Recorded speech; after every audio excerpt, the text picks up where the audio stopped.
Vamos lá, então. Então, a gente está começando hoje, né, o nosso curso de Estado Moderno e Capitalismo. Eu sou o Felipe Nunes, sou professor desse curso. Meu pós-doc é o Rafael Câmara Mello, é o monitor dessa disciplina, vai participar com a gente também desse processo. O que o curso tem, né, como ementa básica? A gente vai primeiro discutir quais são as principais interpretações e as concepções teóricas sobre a formação do Estado e o surgimento do capitalismo e os seus vínculos ao longo do que a gente chama de época moderna. Então, a gente vai discutir primeiro a formação do Estado, por que o Estado é necessário, por que ele foi formado, né? E como é que ele lida com esse outro componente, o componente econômico, né? Que é o sistema capitalista. E como é que o Estado e o capitalismo se combinaram ao longo do tempo. Num segundo momento, a gente vai estudar como é que o capitalismo se transformou e como é que o Estado se transformou, né, depois, principalmente, da Revolução Industrial e do que a gente chama de democracia representativa, né? Como é que esse Estado de produção de massa, né, por conta da Revolução Industrial, aliás, como é que esse sistema capitalista de produção em massa via Revolução Industrial, como é que ele combina com essa dimensão da democracia moderna, que é a democracia representativa.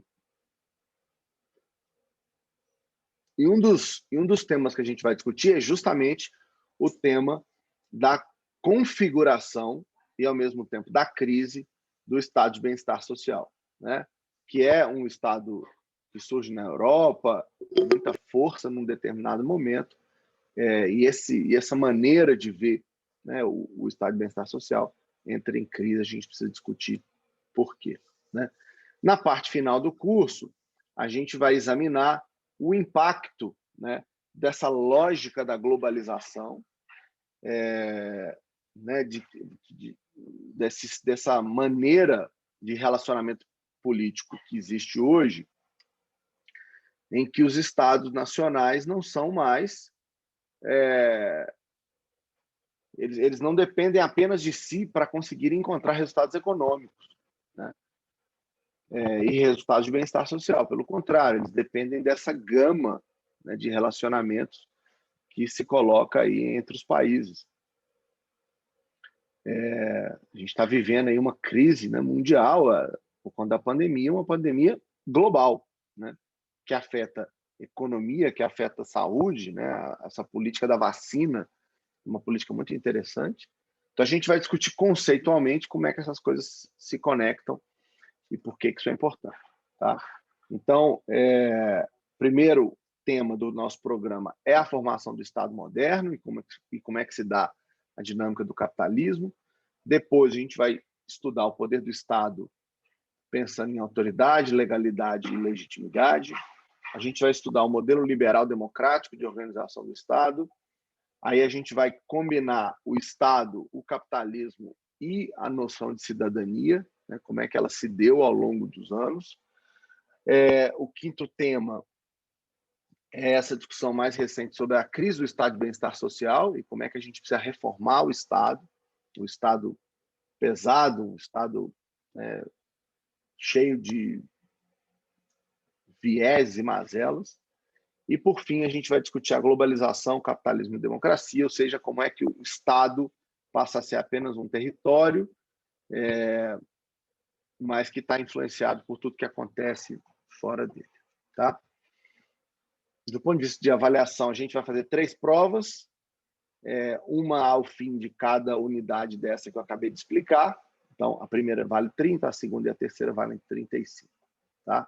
Vocês vão poder consultar o material das aulas, não tem nenhum problema, mas é importante lembrar que vocês vão ter um tempo específico para fazer essa prova. A gente vai fazer essa prova online aqui no Zoom, na época certa, quando a gente estiver chegando, né? Em cada momento a gente detalha isso melhor.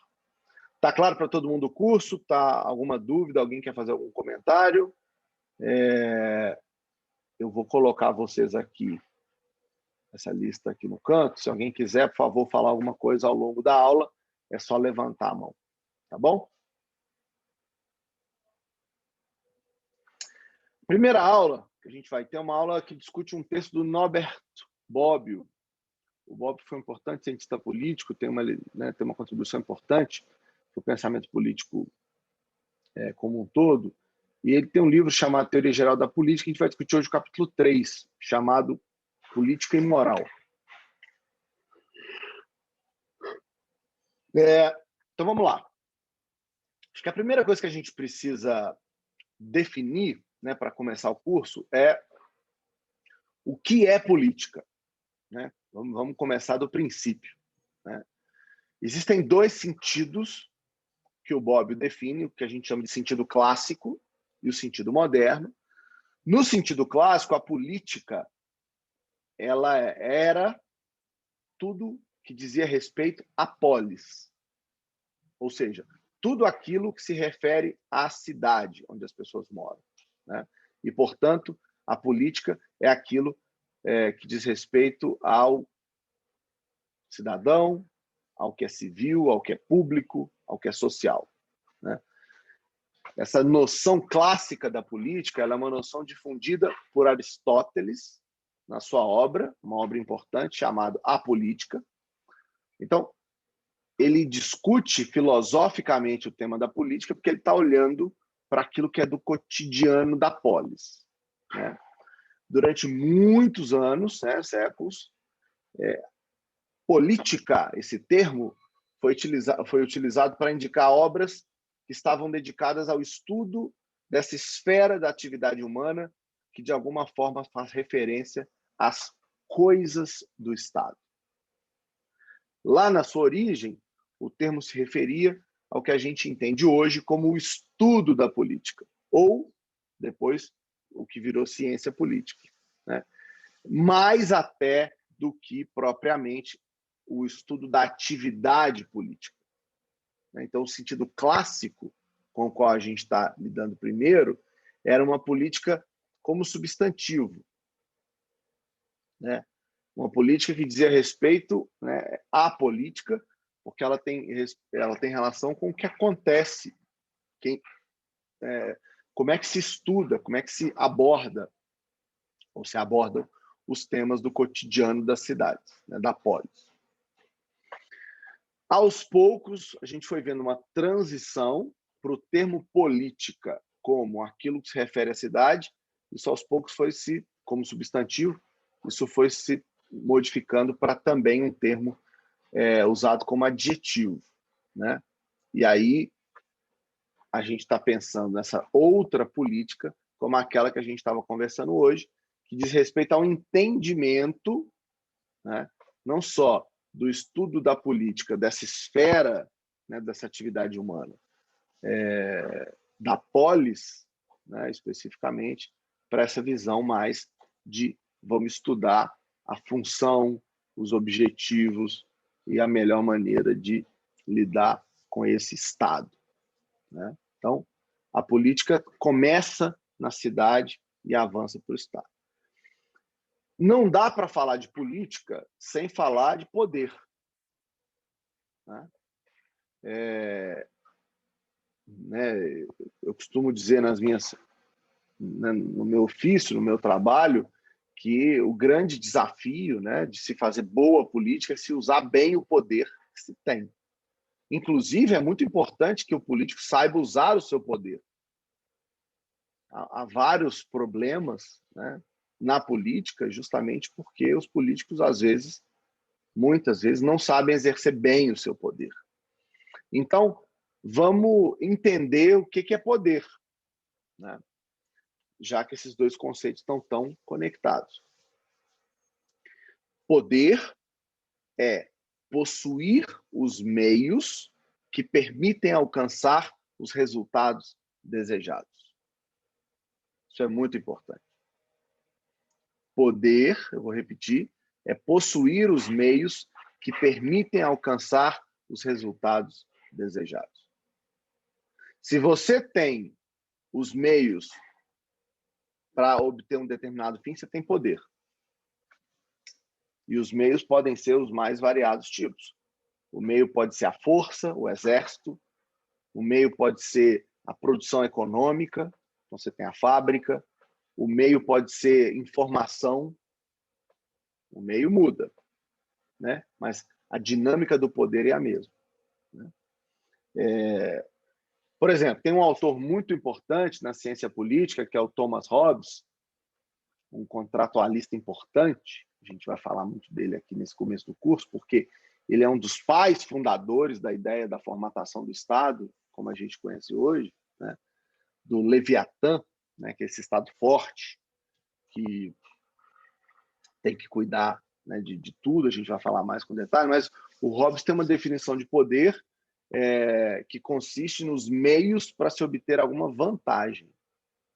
Ou seja, o Hobbes está olhando para esse meio que permite alcançar resultado desejado, já numa lógica de um resultado desejado que é vantajoso. Vantajoso para quem? Para quem domina o Estado, para quem tem poder no Estado. O Russell já traz uma definição: o poder como conjunto dos meios que permite conseguir os efeitos desejados. Todos eles, então, estão tratando de alguma maneira disso que eu estou traduzindo para vocês como o meio para obter aquilo que a gente deseja, né? Por que é tão importante a gente entender essa noção? Porque na disputa para se obter o controle do Estado, no fundo, o que está sendo debatido, o que está sendo discutido, é quem vai controlar os meios para se obter os resultados. Por que eleição é tão importante? Por que a discussão sobre quem vai governar é tão importante? Porque quem vai governar vai ter o poder, portanto, vai possuir o meio para obter aquilo que, em primeiro momento, numa leitura rasa, que ele deseja. E é por isso que a gente vai ter que conectar isso com algum tipo de representatividade, algum tipo de controle, algum tipo de mandato. Senão a gente elege pessoas que vão fazer o que quiserem para elas mesmas. E isso é muito perigoso, porque isso pode envolver algum tipo de controle, de usurpação de poder a partir de uma lógica política.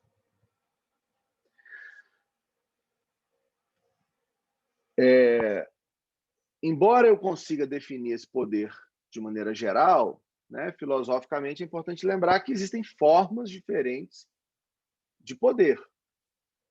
O poder político, portanto, é só uma das formas, né? O próprio Aristóteles, na Política, vai nos lembrar que o poder paterno, aquele exercido pelos pais, é um poder que tem uma característica específica, né? É um poder exercido no interesse dos filhos. O pai exerce poder sobre o filho, mas não faz em função do seu interesse, mas sim em benefício do próprio filho. O poder que a gente exerce sobre os filhos da gente é um poder que tem como objetivo fim, né, que o resultado seja positivo para o filho. O poder despótico é diferente, é aquele exercido no interesse do senhor, da autoridade. Trata-se do poder que o senhor tem sobre o escravo, sobre o seu mandado. É exercido puramente em benefício do senhor. Ou seja, é o poder autoritário.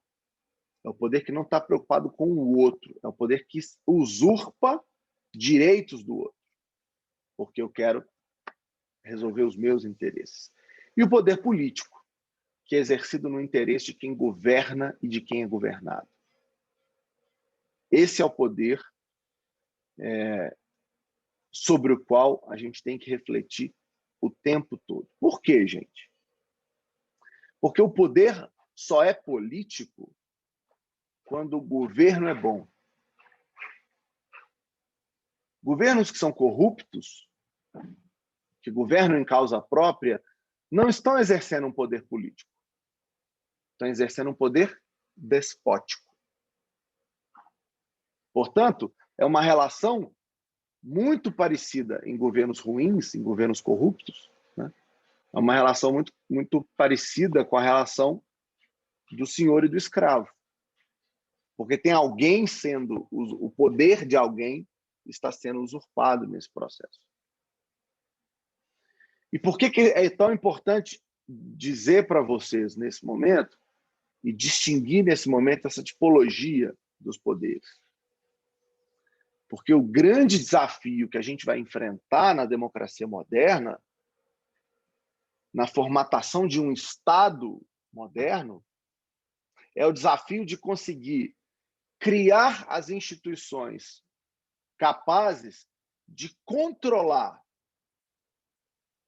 os políticos para que eles não exerçam poder despótico, para que eles, então, sejam limitados para exercer o poder político, que é aquele exercido no interesse de quem governa e de quem é governado. Isso é fundamental. Tá? Então, muito importante que vocês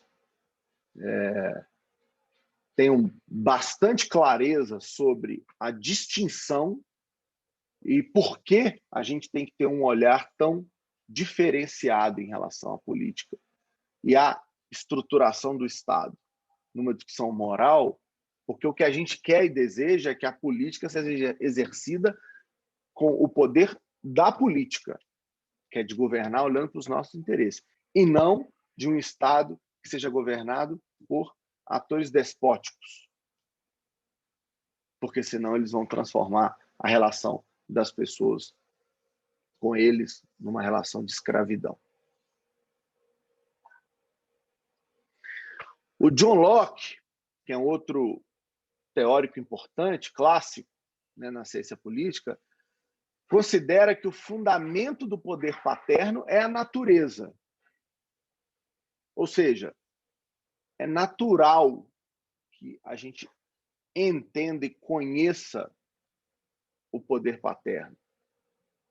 Ele é bonito. O pai, a relação do pai com o filho, é uma relação de poder muito bonita, porque é uma relação que tem força, que tem constrangimento, que tem controle, mas é sempre em prol do filho. Já o poder despótico é o poder do castigo. Ele é fundamentalmente um poder que castiga aquele que tem, né, uma relação de inferioridade. Nesse caso, o filho. Né? Se a gente tem uma relação entre pai e filho que é despótica, a gente tem, na verdade, alguém sendo castigado. Enquanto que o poder civil, aquele poder da política, é o poder do consenso, que só é exercido em sua plenitude quando há consenso sobre o que se deseja, o que se busca com aqueles meios que a gente estava discutindo. O Breno levantou a mão. Diga, Breno. Professor, como é um contrato, né? Pessoas mútuas, como que hoje em dia classificaria um governo bom? Porque sempre vai ter quem goste, sempre vai ter quem não goste, mesmo nos piores governos. Então, como é que eu classificaria um governo como bom? Ótima pergunta, Breno. A gente vai classificar um governo como bom, como sendo um governo que utiliza os seus meios para obter fins que são coletivos. Professor, mas a gente vai ter que entrar numa discussão sobre como chegar, como definir esse coletivo. Né? E aí a gente vai falar, Breno, sobre a questão da maioria. Né? A gente vai ter que encontrar na formação desse Estado uma maneira de constituir uma maioria. Porque, infelizmente, em qualquer processo, como você mesmo disse, existem os que gostam e os que não gostam de uma determinada filosofia política. Tem gente que vai se dar bem nos governos de direita. Tem gente que vai se dar bem nos governos de esquerda. São interesses diferentes que estão colocados justamente na diferença, né, da heterogeneidade da sociedade. A sociedade é diferente, por princípio. E essa disputa de poder dentro da sociedade, ela vai ter que ter um critério de formação de maioria para que nós tenhamos, então, essa definição do bom governo. Então, é importante, Breno, você ter feito essa pergunta, porque o que a gente está atrás nessa discussão não é de um governo que consiga atender aos interesses de todos, né? O governo bom é aquele que consegue cumprir com os objetivos para os quais ele foi contratado. E por isso é muito legal você ter trazido essa coisa do contrato, né? Um governo é contratado por meio de uma eleição, né? Por meio de um processo que a gente acorda como sendo um processo consensualmente aceito, portanto legítimo, portanto legal, para a definição aí de qual é o rumo que a gente vai tomar como sociedade. Então, a definição desse bom governo, Breno, está associado ao que interessa à maioria. E aí a avaliação que a gente tem que fazer é se esse governo está dando conta ou não de atender os objetivos da maioria. Ficou claro? Sim, professor. Mas essa não é uma questão simples não, viu, Breno? Muito importante você tenha trazido isso. Faz parte do debate mais central dessa questão política. Então, o Locke está dizendo para a gente que o poder paterno é da natureza, o despótico é o castigo e o poder civil é o consenso. E como é difícil encontrar consenso em sistemas de Estado tão desiguais, né? É daí que a relação economia-política começa a ficar muito evidente, né? Porque moralmente nós precisamos encontrar um consenso. Mas em sociedades com alta desigualdade, é muito mais difícil encontrar esse consenso, porque os interesses são muito diferentes, por definição. Então, a partir do pensamento desses autores, Hobbes, Locke, Aristóteles, Russell, a gente vai definir o poder político como aquele que é exercido de acordo com os interesses dos governantes e dos governados, a partir de um consenso ou de um contrato. Vamos ler de novo. O poder político, definido então como aquele que é exercido de acordo com os interesses dos governantes e dos governados, a partir de um consenso formado entre eles. Ou, nessa visão contratualista, pela formatação de um contrato. E aí vocês podem estar assim, mas de onde que vem essa ideia de contrato? Do contrato mesmo, né? Vocês já devem ter assinado contrato aí para várias coisas na vida de vocês. No contrato, a gente estabelece as condições da relação, não é isso? Quanto que eu vou te entregar de alguma coisa, quanto que você vai me entregar de outra coisa, como é que vai se dar a nossa relação. Contratos servem para isso, para estabelecer as condições. Na política é assim também. A gente precisa forjar e formatar um contrato que amarre o nosso papel e o nosso interesse. Não é à toa que as constituições são documentos tão importantes que precisam ser respeitados o tempo inteiro. Porque a Constituição é o contrato que a gente faz como sociedade, a partir de uma definição, né, de uma discussão com os governantes. Ali é que a gente diz o que é aceito e tolerável. Ali é que a gente diz o limite, até onde as coisas podem chegar.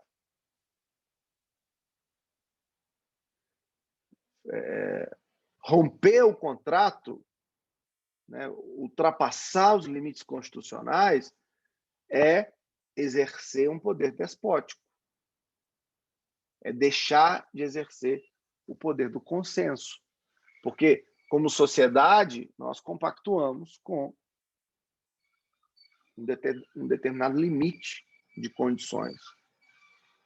Estão postas na nossa Constituição e que, então, controlam os limites daquilo que é aceitável ou não. E existem diferentes formatações de constituições. A Constituição americana é uma Constituição pequenininha, a Constituição brasileira é enorme. Você tem pró e contra nesses dois tipos de contrato, né? Mas eles dizem muito sobre as duas sociedades. Você tem uma sociedade como a norte-americana, que é baseada na lógica do mercado, uma lógica liberal ao extremo, e você tem, por outro lado, a sociedade brasileira, que sempre foi estatista, que sempre foi muito pró-Estado, mesmo na sua concepção mais liberal.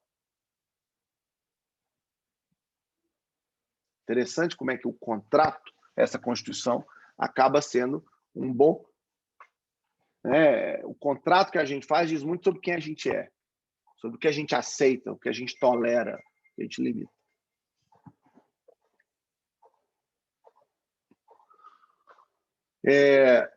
Claro, né? Estava falando isso há pouco tempo. Poder político, definido como o exercício dos interesses dos governantes e governados, claro, no que a gente chama de bons governos, aqueles que estão cuidando realmente dos interesses da sociedade. Eu não posso dizer em governos corrompidos que eu esteja ali, que haja ali um poder político. Não, porque não é um poder do consenso, é um poder do interesse próprio. Então, está fora desse processo. Valdeir levantou a mão. Professor, eu fiquei com dúvida na questão da segunda parte desse slide. Para firmarmos um contrato, não teríamos também que ter um consenso no primeiro? Então, por que a partir do momento do consenso ou de contrato? Não seria uma coisa muito ligada a uma outra? O Valdeir, eu não sei se eu entendi sua pergunta. Você pode fazer de novo? Porque, de fato, essas coisas estão conectadas. Mas me explica melhor sua dúvida para eu poder te ajudar a sanar aqui essa questão. Sim. Igual, o poder político, ele é firmado, agora, para nós, é firmado em um contrato que nós fazemos quando votamos com o eleito. Mas isso também... Na verdade, Valdeir, é antes disso. Ah, é antes? Porque é o seguinte, até o estabelecimento de que nós vamos votar de um determinado modo, já tem que ser consensual na sociedade. Então, aqui a gente está falando do processo anterior, que é o processo de formatação do Estado. O Estado, o primeiro desafio da formatação do Estado é a constituição de um contrato. Por isso o nome desse documento é Constituição. A gente tem que estabelecer as regras, as leis, o ordenamento institucional que vai reger a nossa relação com os nossos governantes. Então, o primeiro passo não é nem a eleição já é depois. O primeiro passo é a gente combinar as regras do jogo. Por exemplo, vamos imaginar nessa disciplina, você pode ter o caos, que é todo mundo falar junto, todo mundo... Seria o estado de natureza do Hobbes. Vocês falam toda hora, todo mundo fala junto, ninguém se respeita, um xinga o outro. Quando o cara discorda, você chama a mãe dele de não sei o quê. Ou a gente pode chegar num consenso e construir um contrato entre nós dizendo o seguinte: não, nessa disciplina tem regra e tem limite. Não vale xingar, não vale falar ao mesmo tempo, né? Tem um monte de regra aqui. Isso é a Constituição do Estado. Depois a gente dá aula. Depois há o governo. Então, nesse primeiro momento, a gente está falando da construção de um poder político. Por quê? Porque quem tiver o poder político vai ter os meios para fazer aquilo que é desejado pela sociedade. Então, a gente tem que constituir um contrato Um contrato social que vai dizer quais são os limites e as regras do que a gente está fazendo. Ou de como vai funcionar o nosso Estado. Para se chegar nesse consenso, tem debate, tem disputa, tem discussão. Mas depois, Valdeir, que esse contrato está firmado, tem que se cumprir. Senão vira bagunça.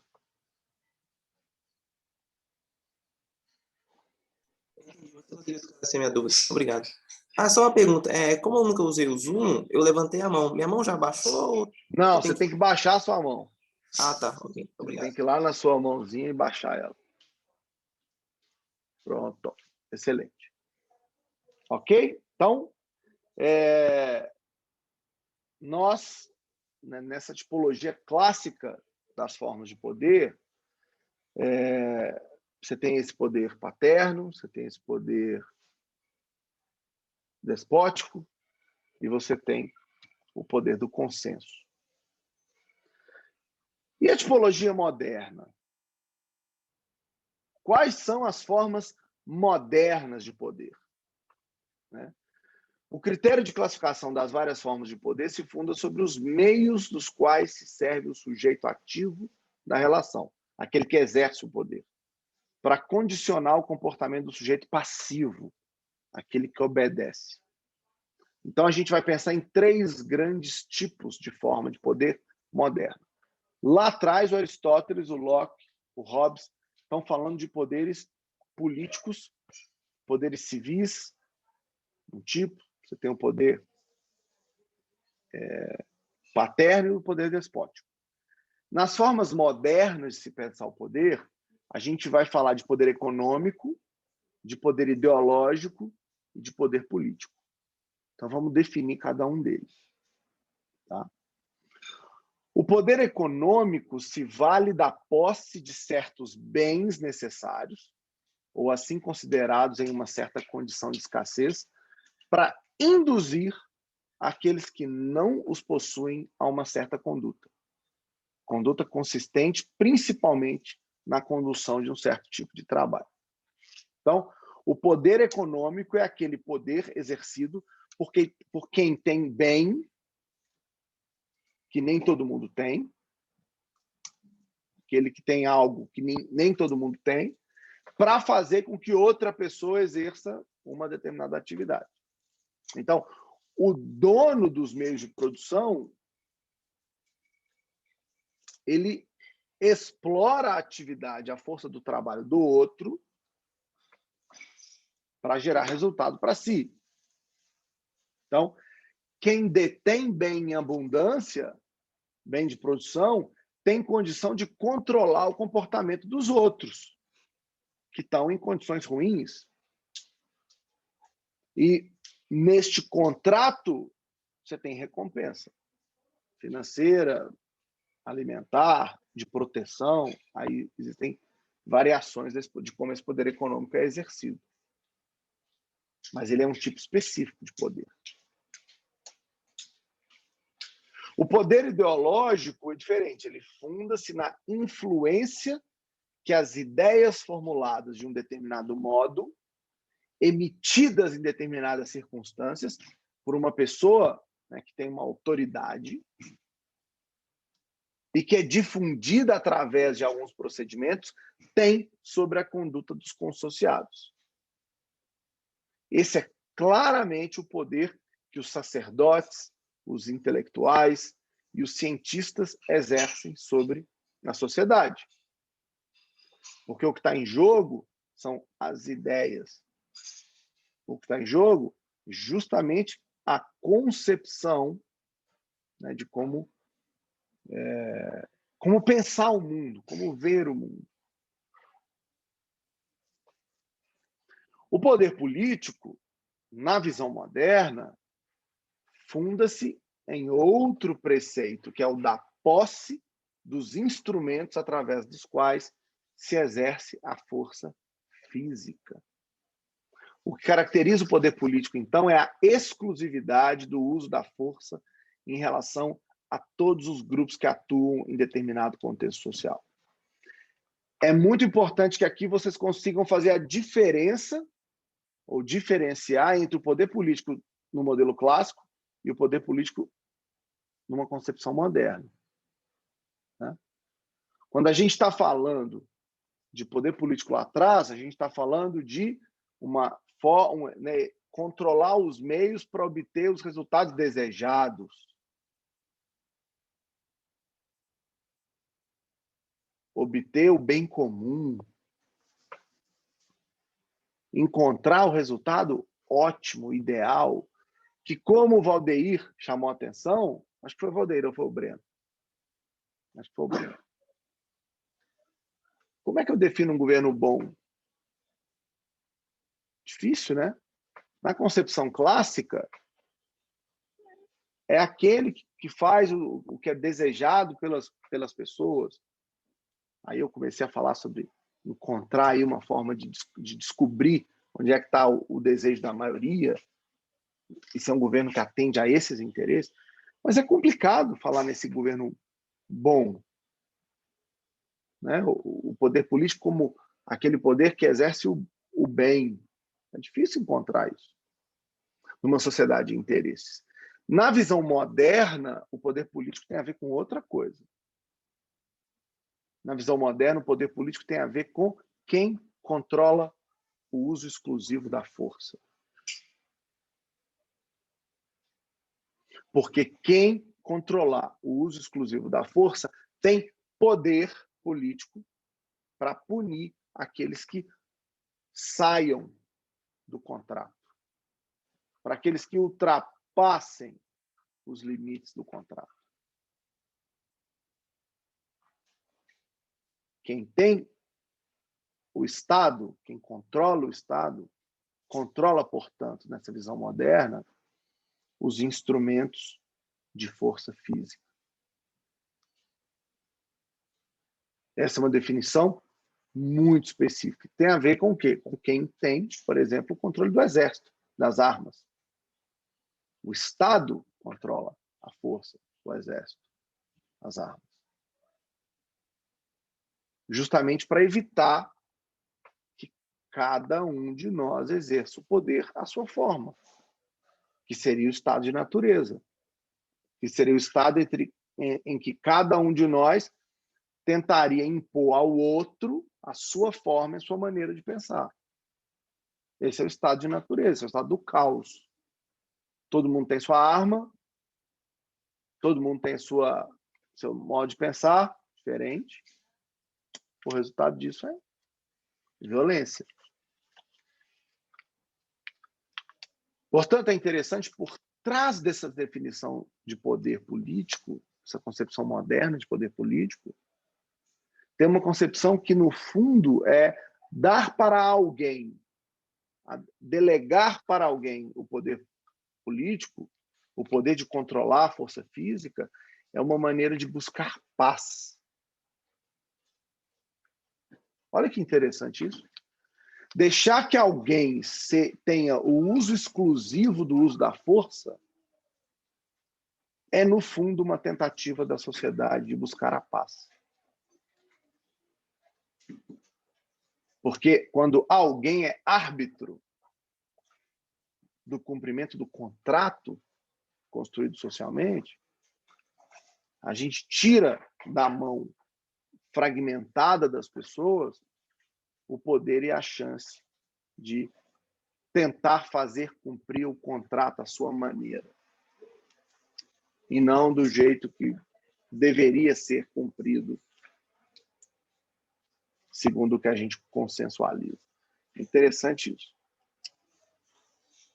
É por isso que a gente constitui o Estado. A gente constitui o Estado porque a gente quer viver em paz. E é por isso que tem tanta frustração de tanta gente quando às vezes vê o caos da política, por exemplo, brasileira hoje, né? Porque a política é no mundo inteiro. Porque o que a gente queria era, na verdade, viver em paz, né? E a gente construiu a política, a gente construiu o poder político, a gente construiu o Estado para viver em paz. E não é isso que acontece. Segundo Hobbes, a passagem do estado de natureza para o estado civil ocorre quando os indivíduos abrem mão do direito do uso da violência e a colocam na mão de um único indivíduo, o soberano. Essa concepção hobbesiana do contrato ela é fundamental para entender por que ele defende a formatação do Estado, do Leviatã. O estado de natureza é o estado em que o homem é inimigo do homem, em que, para se defender, você faz qualquer coisa, porque não há limite na relação entre as pessoas. É uma relação que eu posso fazer o que eu quiser. Esse é o estado de natureza. Então, para o estado civil, para viver o estado civil, eu preciso abrir mão do direito do uso da violência. Eu tenho que dizer que só o soberano pode usar a espada do Leviatã sobre as nossas cabeças. E ele só pode fazê-lo de um jeito, para respeitar e fazer respeitar o contrato que nós estabelecemos. É bonito isso. Segundo Weber, o Estado é a empresa institucional de caráter político na qual o aparato administrativo leva adiante, com sucesso, a pretensão de monopólio da coerção física legítima, tendo em vista a aplicação das disposições que estão presentes no contrato. Essa concepção é a concepção moderna do poder político mais aceita atualmente. Se para o Hobbes a constituição do poder político, a constituição do Estado, tem a ver com a ideia de abrir mão do uso da violência para entregar para o soberano, o Weber nos dá uma visão de Estado como empresa institucional, como um conjunto de aparatos administrativos que vão tocando o dia a dia do interesse das pessoas, nas suas mais diversas dimensões, sempre lembrando que está no Estado o poder legítimo de usar a força e de aplicar os dispositivos que estão no contrato. É por isso que a gente toma multa quando ultrapassa a velocidade. É por isso que a gente toma multa quando deixa de entregar o documento conforme estabelecido pela burocracia. É a burocracia estatal que coordena, que garante que esse poder político vai ser usado para cumprimento do contrato que a gente estabeleceu. Porque a burocracia não tem mandato político. Portanto, não tem interesse político. O interesse da burocracia, em tese, filosoficamente falando, é o interesse do Estado. Por isso a gente diferencia tanto, o que é governo do que é Estado. Os governos passam, o Estado fica. O Estado é representado pela burocracia, que deveria trabalhar o tempo inteiro em função do atendimento, do cumprimento do contrato social, das regras, das normativas, das disposições políticas. Tá? Essa é a concepção de poder político, de Estado, com a qual a maioria das pessoas trabalha hoje. Não tanto como um soberano que vai botar a espada na nossa cabeça, na hora que for necessário, mas como uma empresa institucional que tem que cumprir os dispositivos que estão no contrato o tempo todo.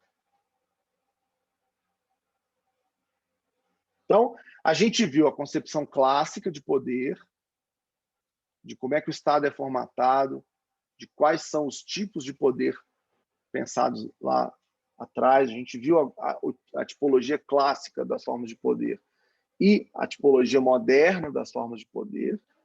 Existem duas formas, uma clássica e uma moderna. E esse poder político, a gente precisa caracterizá-lo. Por quê? Porque, afinal de contas, a gente quer conseguir entender de onde vem a legitimidade desse poder.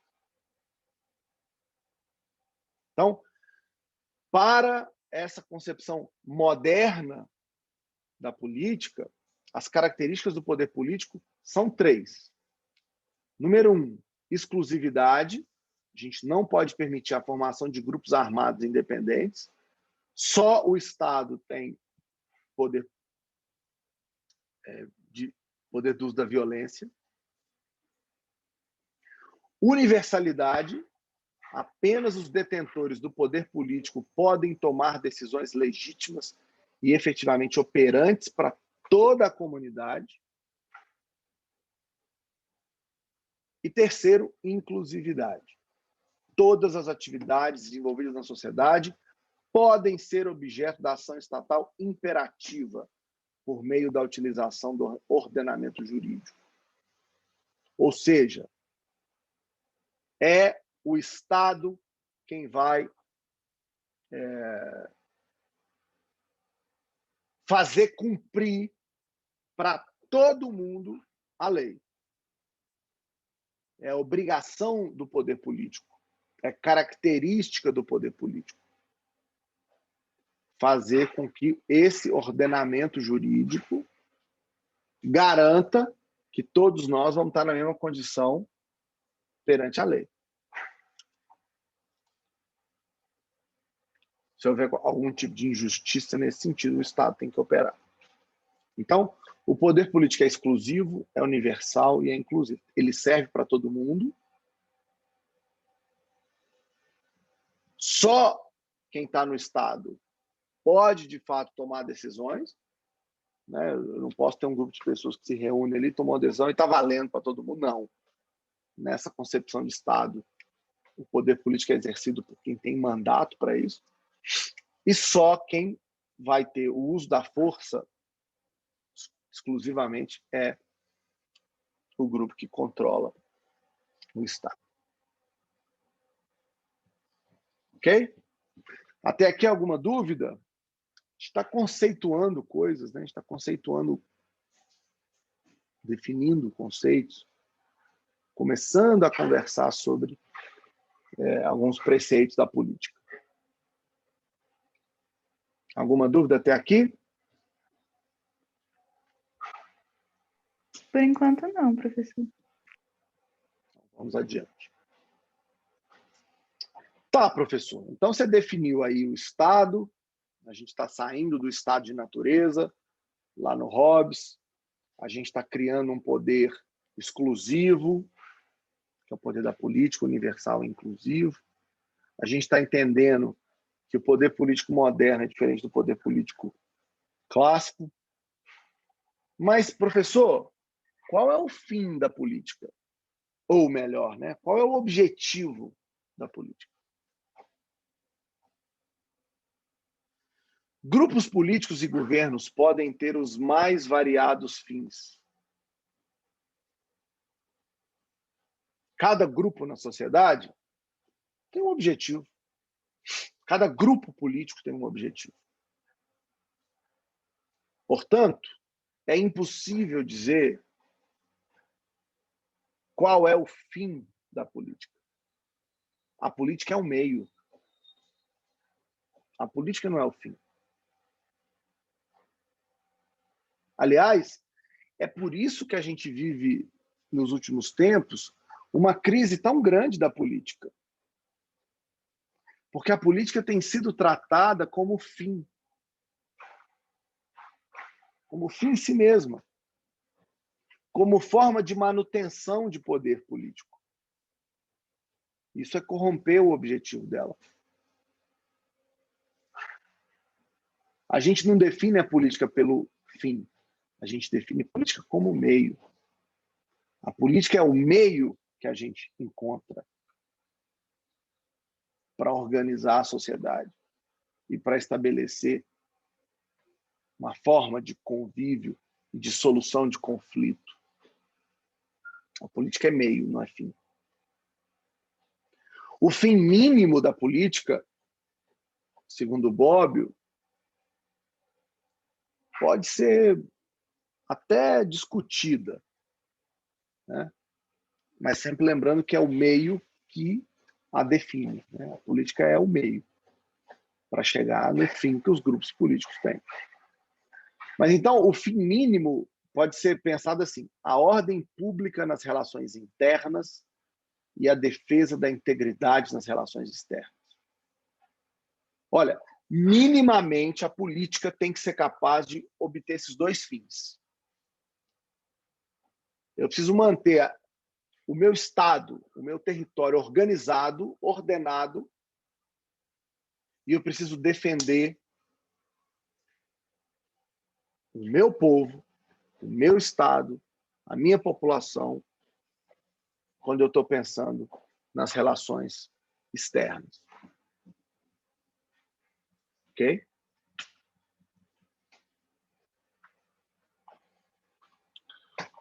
Isso é muito interessante, gente, porque o mínimo que a gente tem que conseguir é defender a integridade do nosso Estado nas relações com os outros Estados.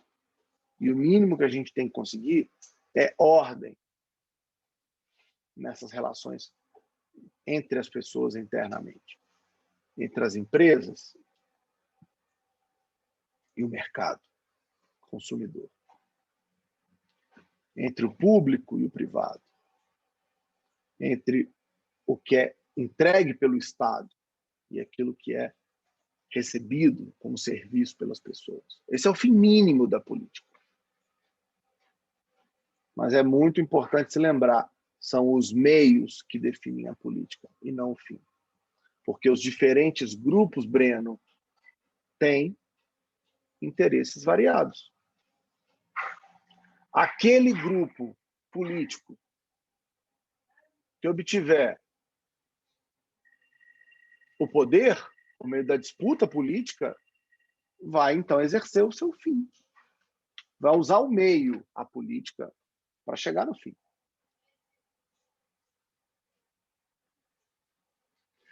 Também é possível pensar a política que tem como fim o próprio poder. A política é, assim, o meio e o fim. Mas, pensarmos bem, essa definição não passa apenas de uma forma degenerada do exercício do poder, uma forma possível de se exercer o poder político. Eu acho que a grande revolta de muita gente na sociedade é justamente quando a política se transforma em fim em si mesmo, como eu estava dizendo. Essa crise que a gente vive, ela passa em grande medida, é uma crise de muito tempo, né?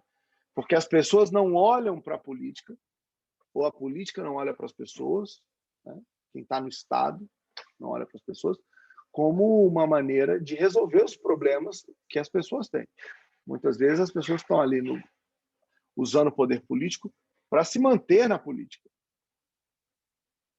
E isso é uma certa distorção, né, do que a gente imagina ser o ideal, né, do meio da política. O verdadeiro fim da política significa exatamente o objetivo de uma sociedade, para cuja coesão sejam necessárias relações de poder político, ou seja, relações de poder fundadas ultimamente no domínio da força. Ou seja, a política, ela é meio, a definição da política é meio, porque é por meio dela que nós vamos encontrar, nós vamos buscar e vamos chegar aos fins que nos interessam. Sempre garantindo os limites, porque nós temos um contrato, sempre estabelecendo as regras, sempre estabelecendo o que não pode ser ultrapassado, que não pode ser menosprezado. Porque nós chegamos numa relação consensual, né, de o que a gente aceita e o que a gente tolera como sociedade. O mínimo que a política tem que dar conta, manter a ordem pública e manter a defesa da integridade nas relações externas. Isso é o mínimo que a gente espera. Mas definir um fim em si é muito difícil. O fim da política depende de qual grupo político está governando. Política é meio.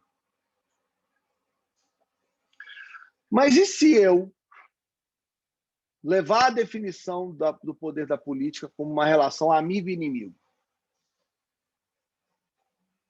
O Carl Schmitt, fala sobre isso de uma maneira muito interessante. Eu acho que nos tempos atuais, falar sobre isso é super importante. E se o campo da origem e aplicação da política fosse o antagonismo?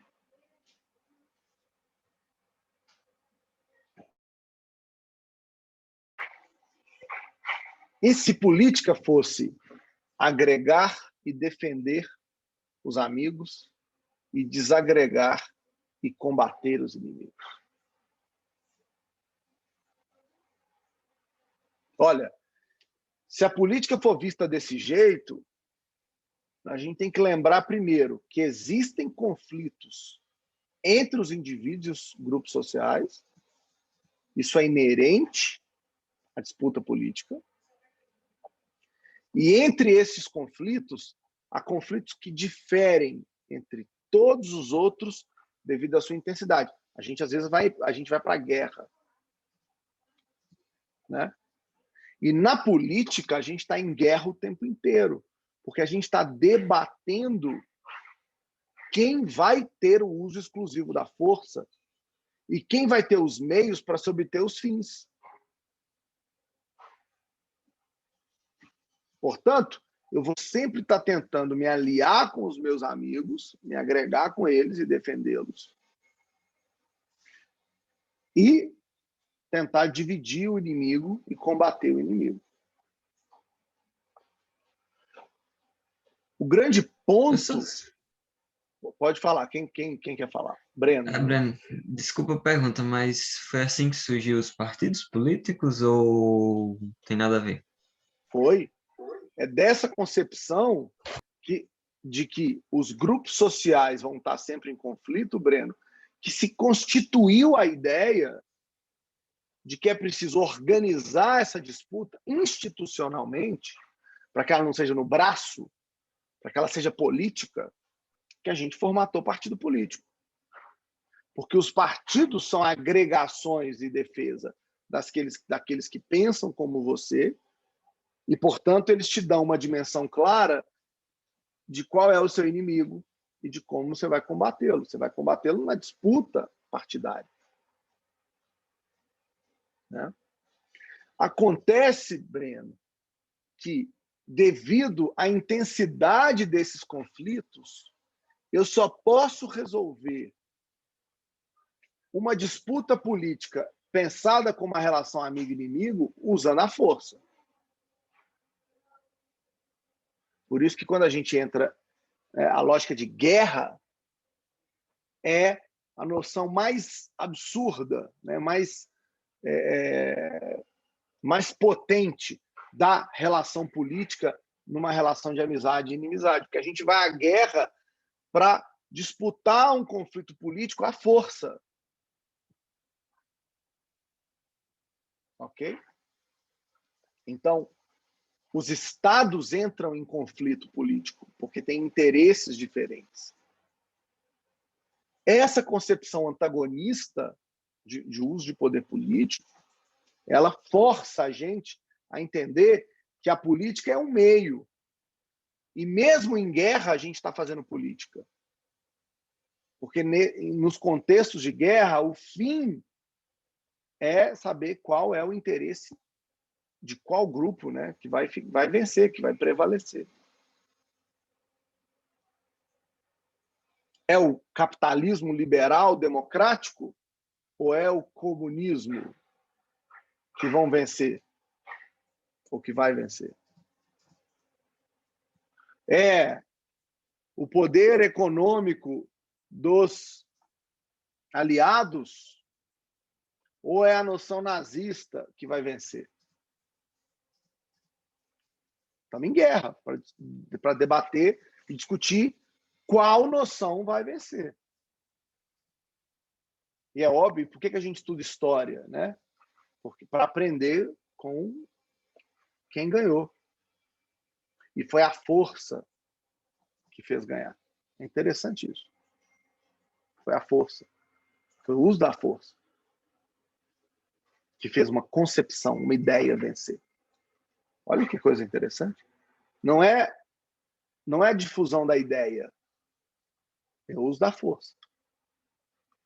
A política, nesse sentido, então, volto lá nos clássicos, está muito associada à ideia de quem tem força e quem usa melhor a força. Porque, em última instância, os conflitos vão ser resolvidos não no debate, mas na força. Quem tem mais força ganha.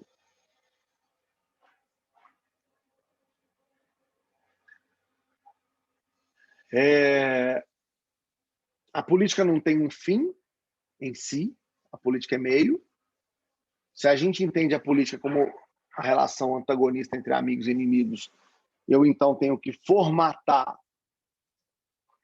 né, uma maneira de fazer essa disputa política acontecer. Internamente aos países, a gente encontrou uma solução que são os partidos.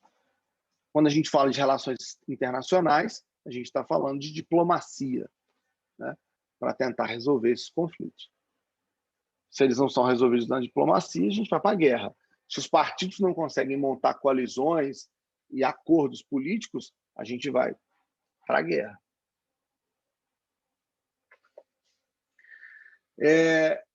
Professor, mas você está falando de política o tempo todo, está falando de poder o tempo todo, mas e as pessoas?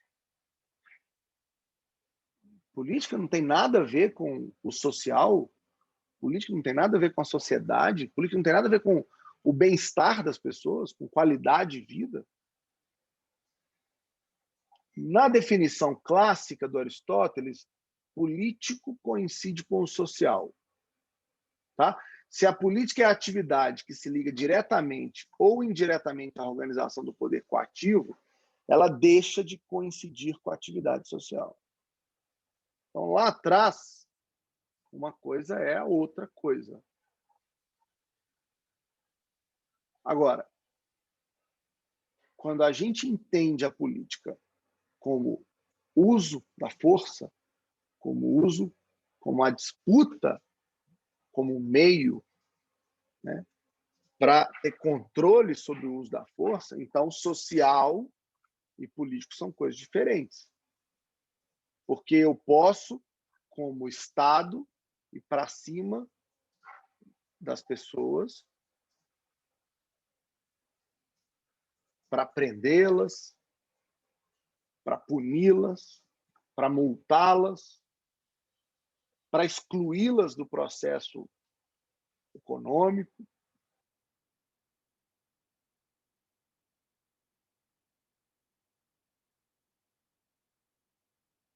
Que ela está alicerçada sobre o estudo da estrutura da polis, da cidade. A filosofia pós-clássica se caracteriza por uma contínua tentativa de delimitar o que é político em relação ao que não é político. Então, o ponto que está colocado aqui é que, numa noção inicial, tudo é política. Porque o social e o político se misturam. A gente avançou essa noção para dizer, não, espera aí.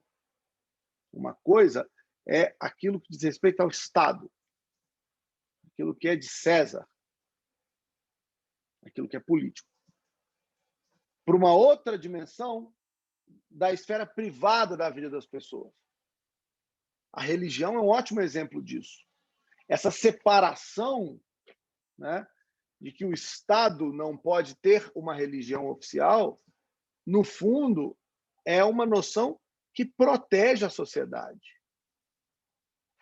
Porque ela permite que o social se manifeste como quiser, desde que não sejam descumpridos os ordenamentos, as regras e as constituições contratualizadas por uma sociedade. Esse é o grande ponto. O social não se mistura com o político, as pessoas têm liberdades individuais, sociais. Mas tem um detalhe, tem limite, tem regra. Não pode fazer o que quiser. Pode fazer o que quiser dentro do ordenamento jurídico, dentro dos limites constitucionais. É respeitada ou é respeitado o seu direito de religião? De ser o que quiser, desde que nada do que você faz descumpra, deslegitime, quebre o ordenamento institucional que nós construímos. Então, nessa definição atual, política e social são diferentes, nessa visão moderna, porque eu quero dar liberdade ao indivíduo, mas eu tenho que lembrar que ele faz parte de algo maior que um ordenamento institucional. Tá? Por que eu estou dizendo isso? Porque naquela visão amigo-inimigo, como eu estou, a lógica é proteger os meus, então eu posso proteger os meus do jeito que eu quiser. Não. Tem ordenamento jurídico. Então eu posso combater o inimigo do jeito que eu quiser. Não. Tem ordenamento jurídico. Não à toa a competição política com os partidos é uma concepção que durou tanto tempo e dura até hoje como algo importantíssimo. Porque é uma maneira que a gente encontrou de organizar a disputa, de organizar o debate. A gente criou uma instituição, o parlamento, para onde vão os interesses políticos, e lá eles debatem e montam alianças e acordos para alcançar os seus objetivos.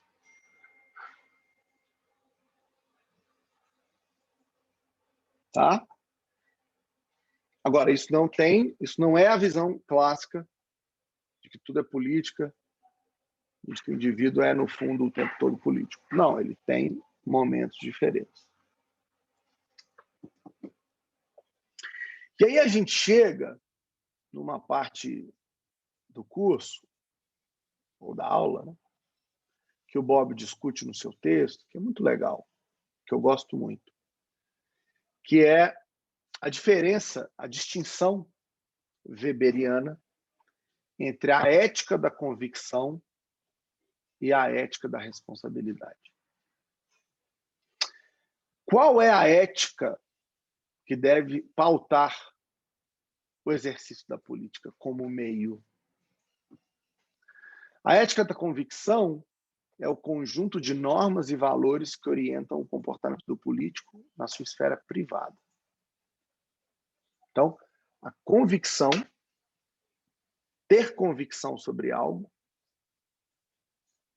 e se pautar pela sua convicção é algo que diz respeito à vida privada do político.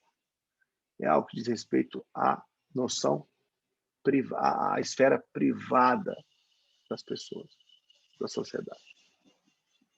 A ética da responsabilidade, ao contrário, representa o conjunto de normas e valores que orientam a decisão do político a partir da sua posição como governante ou como legislador.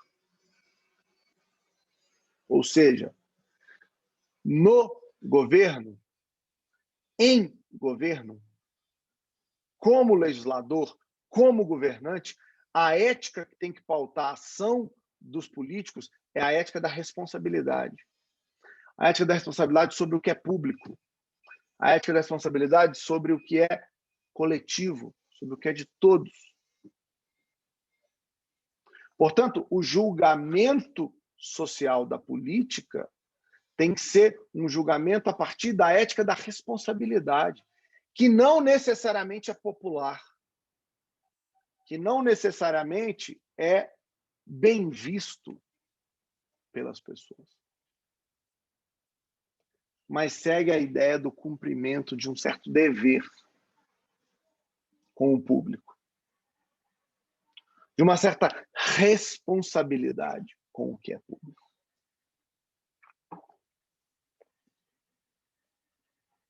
Vamos imaginar que vocês passem a governar um clube,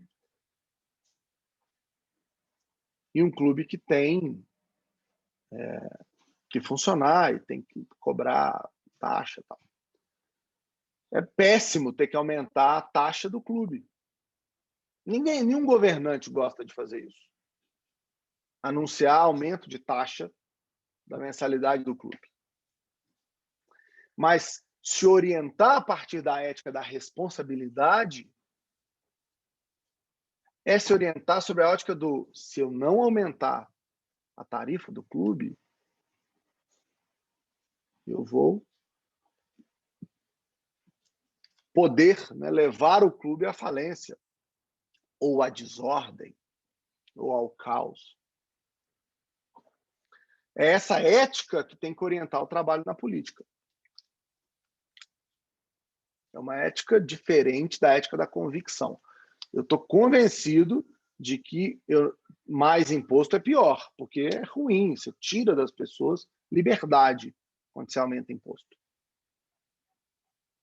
Mas na ótica da responsabilidade, em que eu tenho que cumprir uma série de tarefas para garantir o ordenamento social interno e garantir a integridade da defesa externa, eu preciso de mais imposto, em algumas circunstâncias, tá? Estou aqui só dando um exemplo. O imposto é um exemplo. Não estou necessariamente defendendo mais ou menos imposto.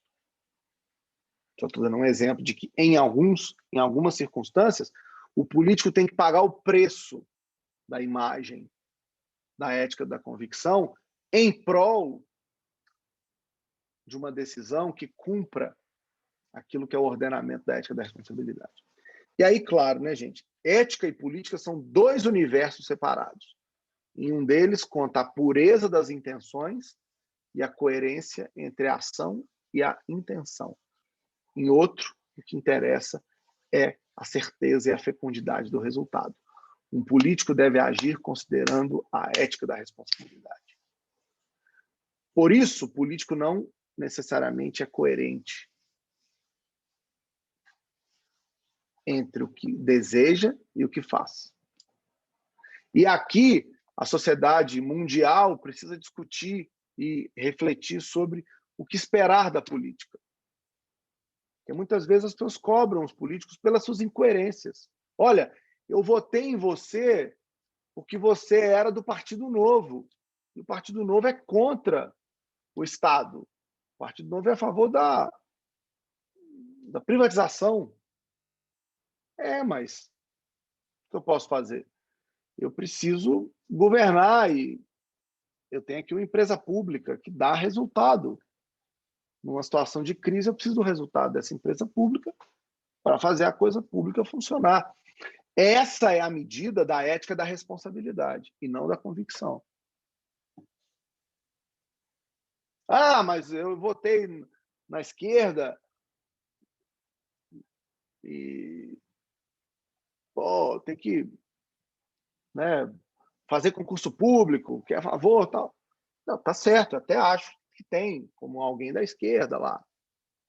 Mas o Estado está numa crise. Como é que eu aumento o número de funcionários públicos nesse momento? É a ética da responsabilidade que está falando mais alto nesses casos, e não a ética da convicção.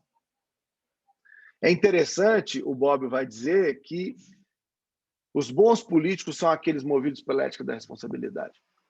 Não necessariamente os políticos mais bem avaliados são aqueles movidos pela ética da responsabilidade. Mas os bons políticos são movidos pela ética da responsabilidade.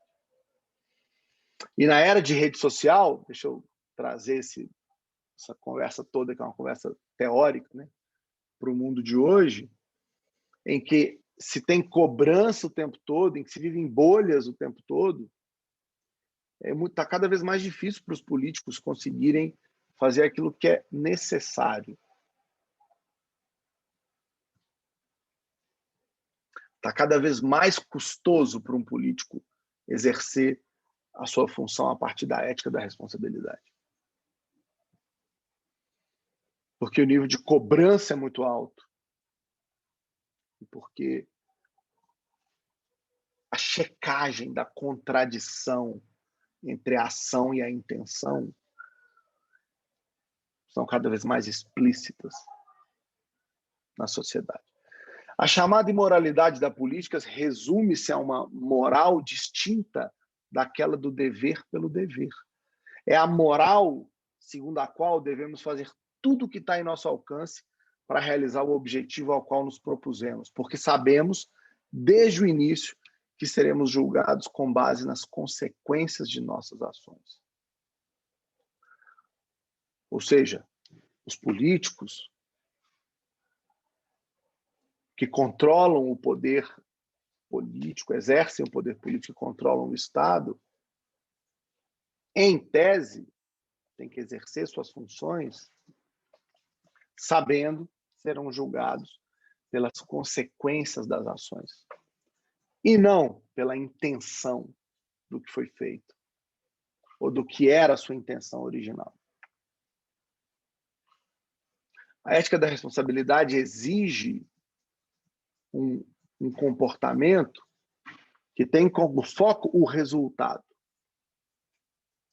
mais do que a intenção original. Tá claro isso para todo mundo?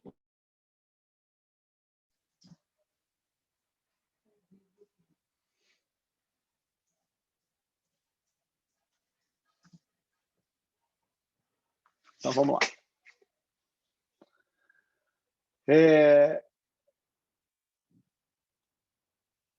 Essa discussão sobre ética da responsabilidade e ética da convicção, ela é importante porque ela diz muito sobre o que é que a gente quer, né, do Estado, o que é que a gente busca no Estado. A gente não quer que o Estado funcione a partir da ética individual. A gente quer que ele funcione a partir da ética do resultado.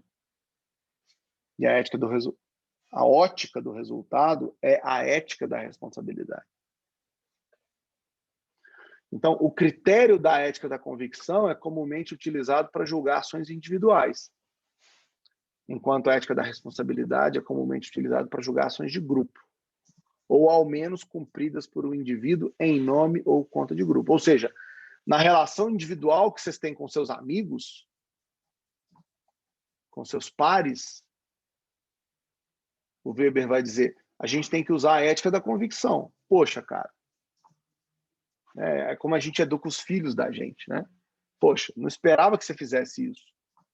Não foi isso que eu te ensinei. Te ensinei a ser um cara de bem, honesto, correto, que fala a verdade, que cumpre suas obrigações. Essa é sua lógica individual.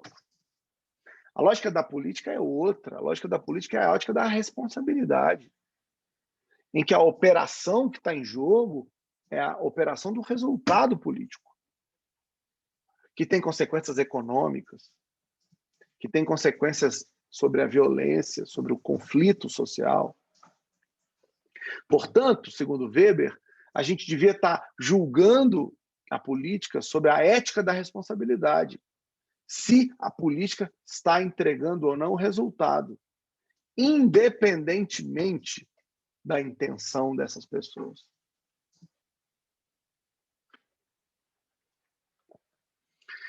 Então, a violência individual não é aceita, mas a violência coletiva é. Não é à toa que a gente aceita e deseja que a força policial ou a força do exército existam para que os culpados sejam punidos, para que os ladrões sejam presos, para que o assaltante pague pelo que ele fez. É justamente pela aceitação da violência coletiva que a violência individual não é necessária. É justamente porque a gente está constituindo um Estado que vai ter exclusividade sobre o uso da força que eu não preciso usar a minha força, que eu não preciso chutar, que eu não preciso atirar individualmente, porque eu tenho uma força política para fazer isso.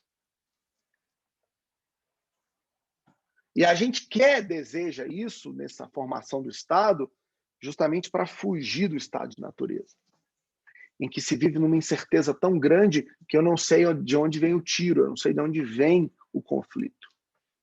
Não sei. No estado de natureza eu não sei de onde pode vir o tiro. E esse debate é muito legal, gente, porque quando a gente começa a pensar desse jeito, a gente começa a entender por que a gente se revolta tanto com a ineficiência do Estado, com a inoperância do Estado. Porque tudo que a gente constituiu como sociedade foi constituído justamente porque nós gostaríamos de não ter que usar a nossa força. Nós constituímos um Estado para gerar resultado econômico, político, social. Poxa vida. E aí eu tenho que cercar minha casa, aí eu tenho que pôr câmera, aí eu tenho que contratar serviço privado de segurança. Espera aí. Nós constituímos o Estado justamente para não ter que nos preocuparmos com isso. Porque nós toleramos a violência coletiva, aquela que pune o mal feito, para que nós não precisemos fazer, ou precisássemos fazer e exercer a violência individual.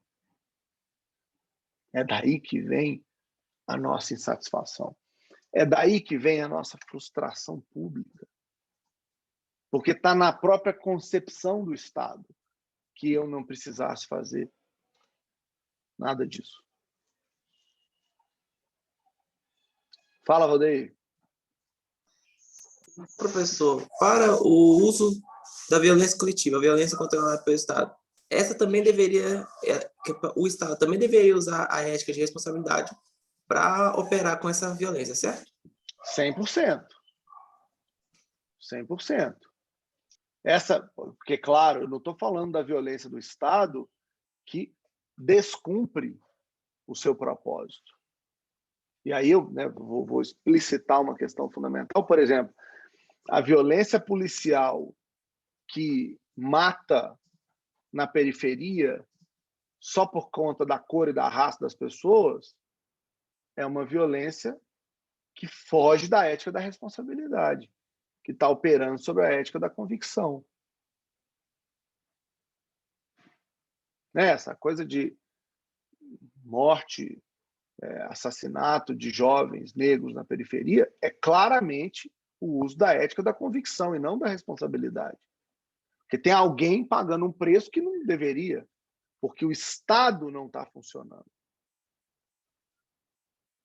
A ética da responsabilidade é a ética do resultado, do funcionar bem, da entrega de política pública, da entrega de um ordenamento social. O Estado que não funciona é o Estado que pune a partir de convicção e não de um ordenamento jurídico contratado.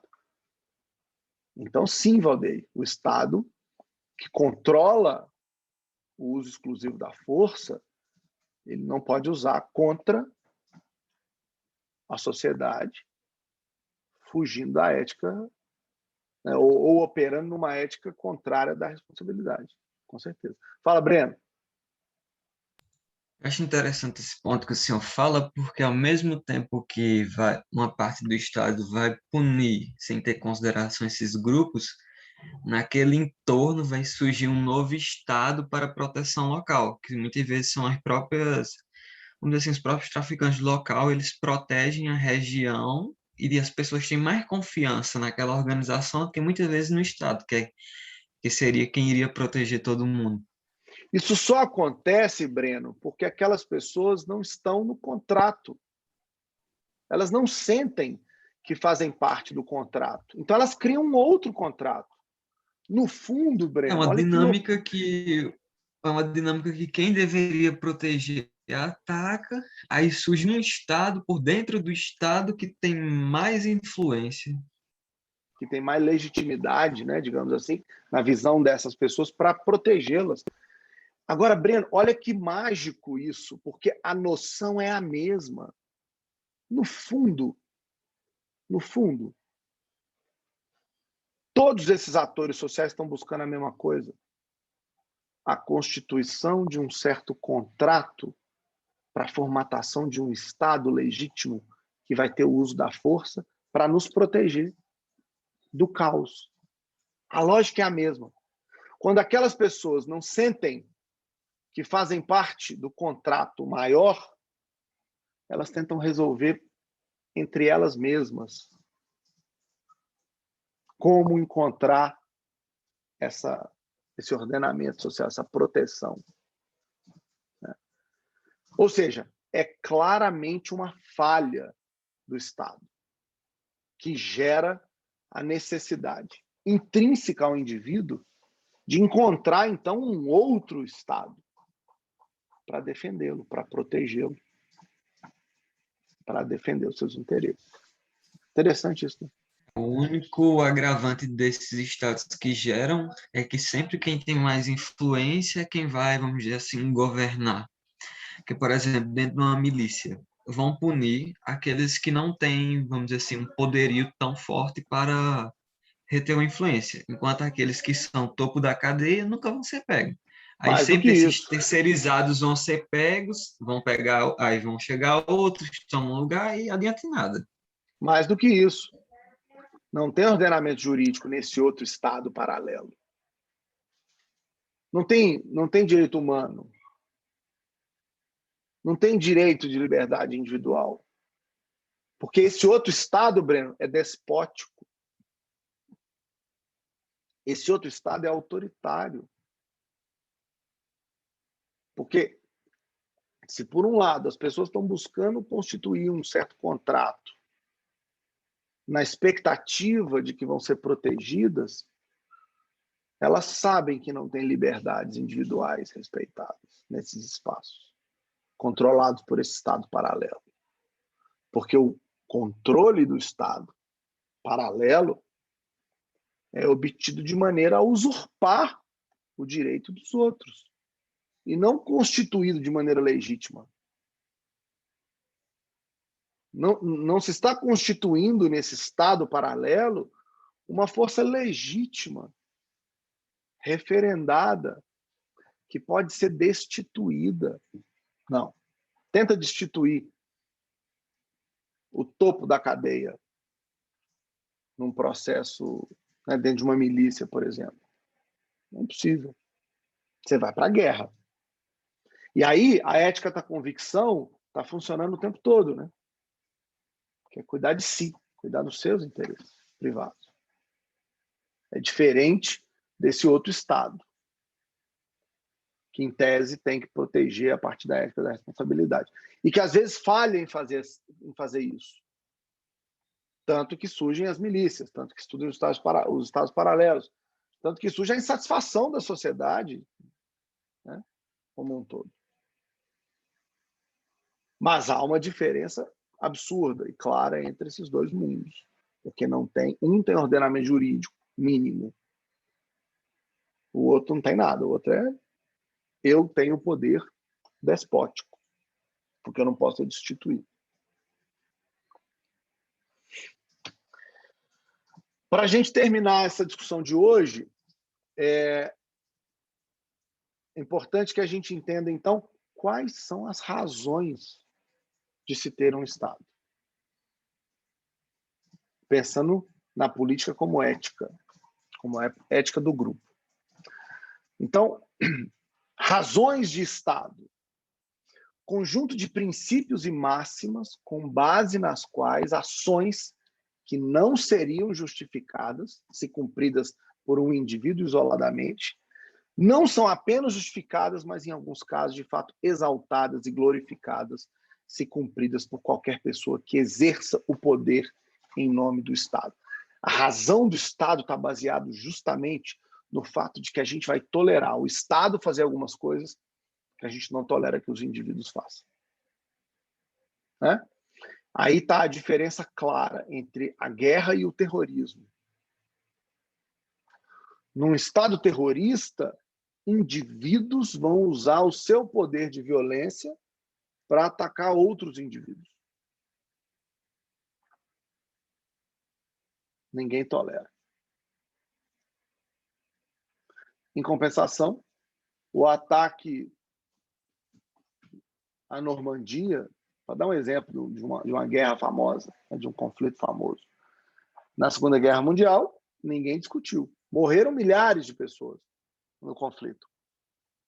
Era um Estado contra o outro, totalmente tolerável, totalmente justificável, exaltado e glorificado. Porque aquele era um ataque de um Estado contra o outro que defendia um interesse coletivo acordado como um preceito importante.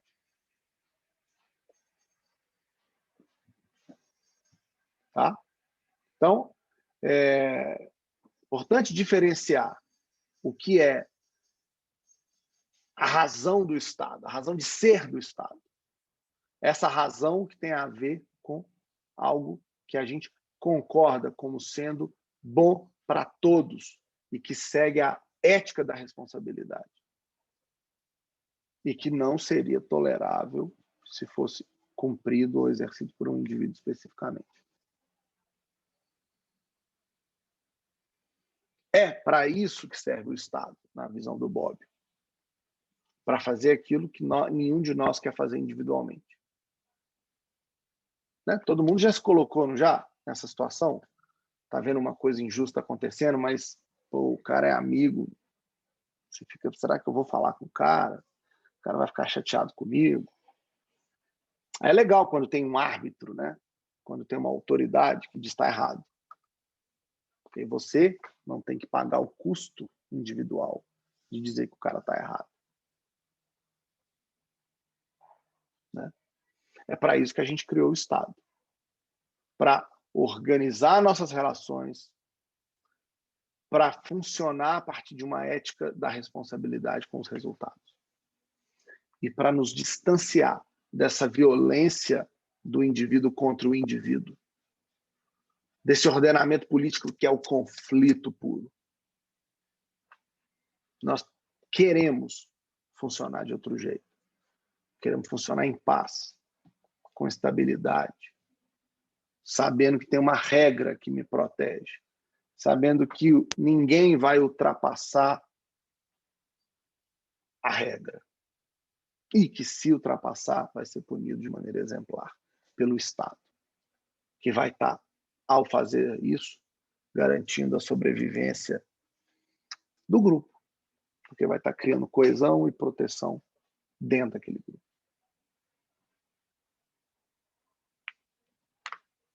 Ok? Então, dúvidas sobre o conteúdo que a gente começou a discutir hoje? Alguma pergunta? Alguma questão específica que vocês queiram discutir? Alguém tem alguma questão? Uma coisa que não ficou clara?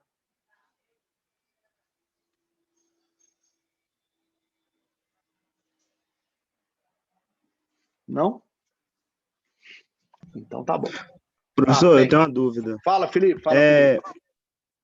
A ideia do Estado limitar o estado natural do homem, assim como Thomas Hobbes falava, no caso, o homem é mau, né, por natureza, e precisa do Estado para limitar o seu poder. Ele exclui a ideia do Rousseau, que falava que o homem era bom e a sociedade o corrompia? Felipe, a gente vai discutir isso daqui a 2 aulas especificamente.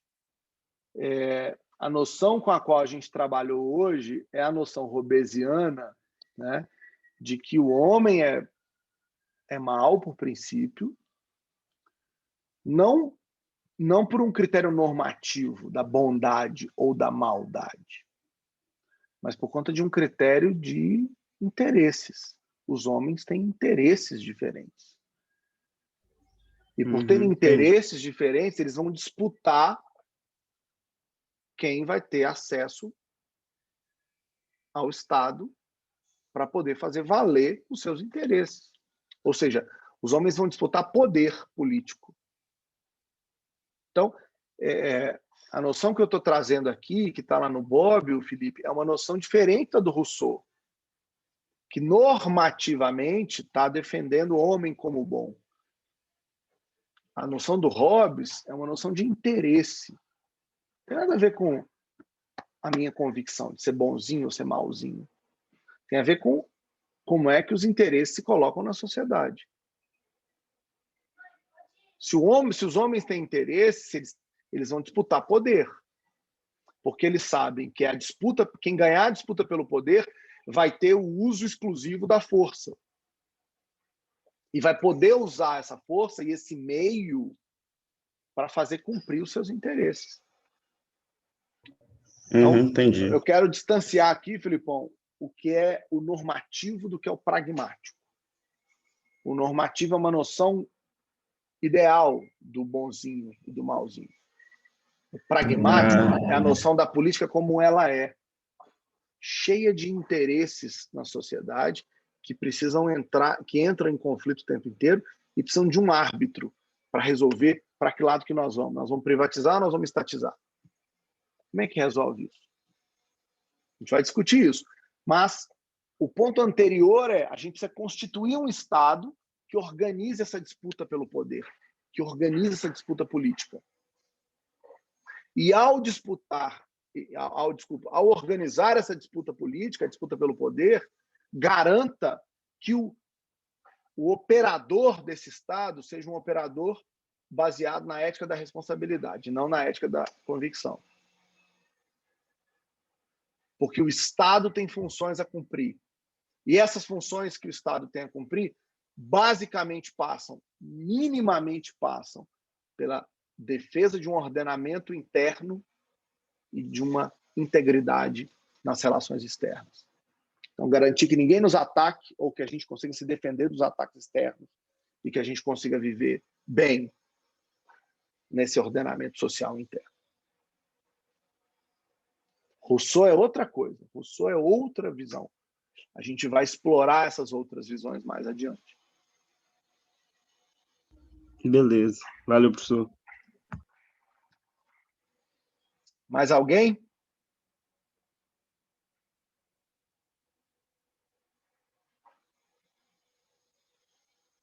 Não? Então, olha só.